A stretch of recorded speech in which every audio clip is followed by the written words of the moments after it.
PM Dhan ധാന്യ കൃഷി യോജനയെക്കുറിച്ച് CTCRIയിലെ principal scientist doctor സുജാജി Doordarshan വാർത്തകൾക്ക് നൽകിയ പ്രതികരണത്തിലേക്ക്. 2025-26 സാമ്പത്തിക വർഷം മുതൽ ഒരു 6 വർഷത്തേക്ക് നടപ്പിലാക്കാൻ പോകുന്ന പദ്ധതിയാണ് പ്രധാനമന്ത്രി ധൻ ധാന്യ കൃഷി യോജന.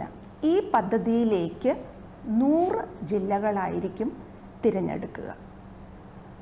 100 ജില്ലകളിലേക്ക് ഉള്ള കാർഷിക അനുബന്ധ മേഖലയുടെ വികസനത്തിന് വേണ്ടിയുള്ള ആദ്യത്തെ സ്കീമാണ് ഈ പറഞ്ഞ പ്രധാനമന്ത്രി ധൻ ധാന്യ കൃഷി യോജന.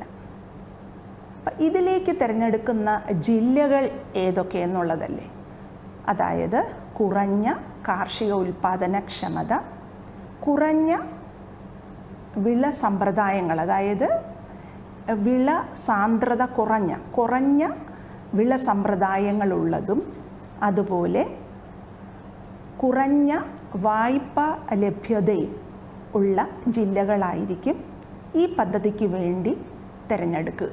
അപ്പോൾ ഇതിലേക്കായി ഒരു 170 ലക്ഷം കർഷകർക്ക് ഇതിൻ്റെ ഗുണം ലഭിക്കുകയും യൂണിയൻ ബഡ്ജറ്റിൽ ഇതിലേക്ക് വേണ്ടി 24,000 കോടി രൂപ അനുവദിച്ചിട്ടുമുണ്ട്.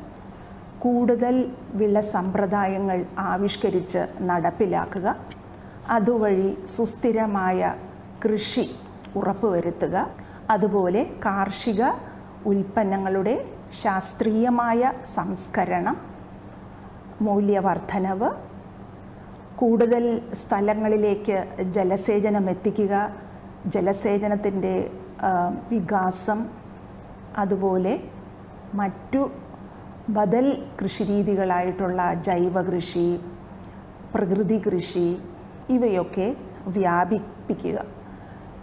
ഇതിനെല്ലാം ഉപരി ദീർഘകാല ഹ്രസ്വകാല വായ്പ സൗകര്യങ്ങൾ അല്ലെങ്കിൽ വായ്പയുടെ ലഭ്യത ഉറപ്പുവരുത്തുക.